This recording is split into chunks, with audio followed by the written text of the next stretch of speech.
Bonjour à tous. Dans cette capsule, nous allons aborder le thème des équations cartésiennes de droite.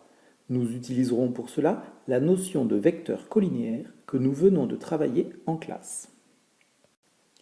En troisième, vous avez utilisé les équations réduites de droite. Ces équations sont bien pratiques car elles sont en lien avec les fonctions affines. Par exemple, la droite d'équation y égale mx plus p représente la fonction affine définie par f de x égale mx plus p. En revanche, une droite verticale ne représente pas une fonction, et son équation réduite n'est pas du type y égale mx plus p, mais plutôt du type x égale c.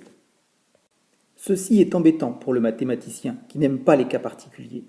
En première, nous allons unifier tout cela. Toutes les droites auront une équation de la même forme, qu'on appellera équation cartésienne.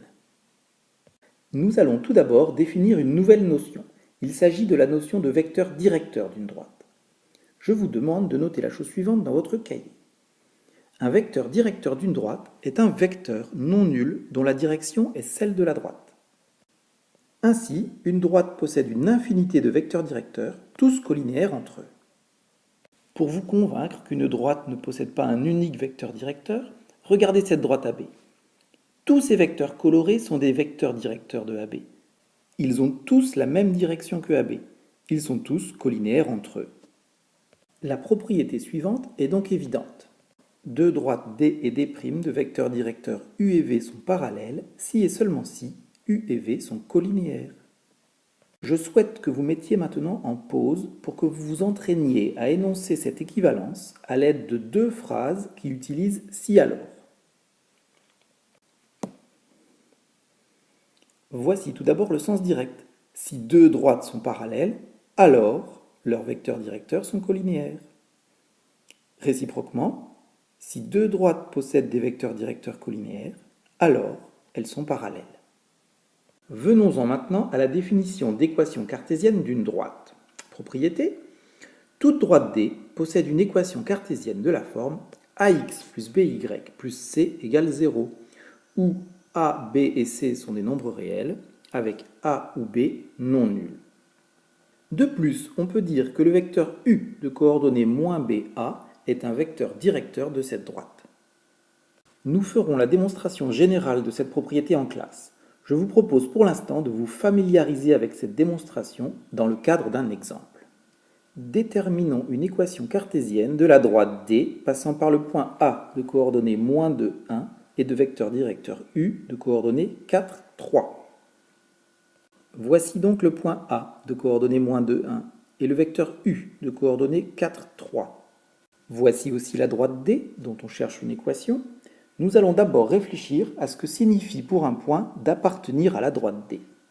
Regardez tout d'abord ce point M qui n'appartient pas à la droite D. Et regardez en particulier le vecteur AM. Le vecteur U et le vecteur AM ne sont pas collinéaires. Voyez maintenant ce nouveau point M qui appartient à la droite D. Cette fois, les vecteurs U et AM sont collinéaires. De manière générale, nous pouvons énoncer le critère suivant. Dire que le point M appartient à la droite D signifie que les vecteurs AM et U sont collinéaires. Revenons alors à notre exemple. Soit M de coordonnées x, y, un point quelconque, nous voulons déterminer ce que cela signifie sur les coordonnées x, y du point M que d'appartenir à la droite. Ce que l'on sait, c'est que dire que le point M appartient à la droite D, cela signifie que les vecteurs AM et U sont collinéaires. Nous allons traduire ceci avec les coordonnées de vecteurs. Je vous laisse quelques secondes pour calculer les coordonnées du vecteur AM.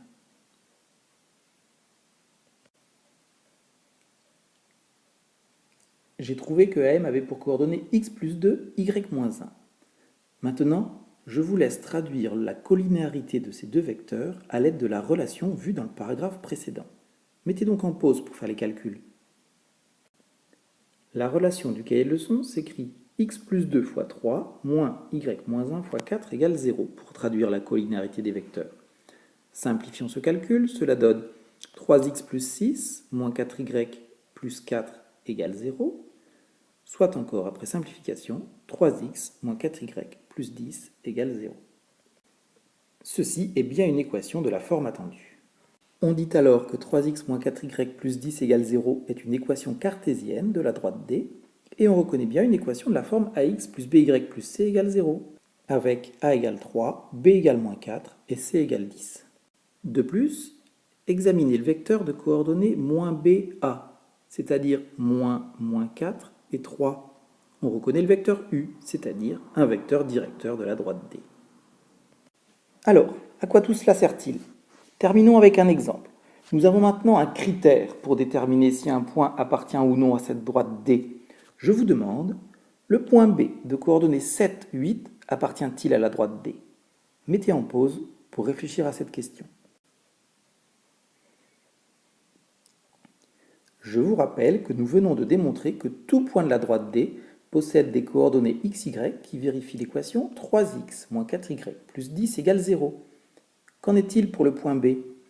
Remplaçons x et y par les coordonnées de B. Nous obtenons 3 fois 7 moins 4 fois 8 plus 10 égale moins 1. Comme le résultat n'est pas égal à 0, on peut affirmer que le point B de coordonnées 7, 8 n'appartient pas à la droite D. Ceci achève cette capsule, il nous reste à faire la démonstration dans le cas général. À bientôt.